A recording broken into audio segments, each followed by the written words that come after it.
Assalomu alaykum qadrdonlar. Mana yana bitta obyektimizda kichkinagina hammomcha. Bu yerda rakvina bo'ladi. Mana bu bitta zapas chiqib ketyapti. Oshxonaga keyinchalik naryoq oshxona qilsa. Bu yerda kir mashina, tepasida ariston.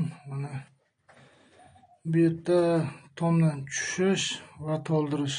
Keyin stechkadan keyin motorlar qo'yib montajlar qilamiz. Xudo xolasa mana buni grantdan kelayotgan suv, mana asosiy liniya. Bu mana dush. Xudo xolasa mana bitta leyka qo'yib beramiz. Bitganda xudo xolasa yana bir videosini chiqaramiz inshaalloh. Mana tayda kanalizatsiyalari yurgan hammasini. Shunaqa gaplar.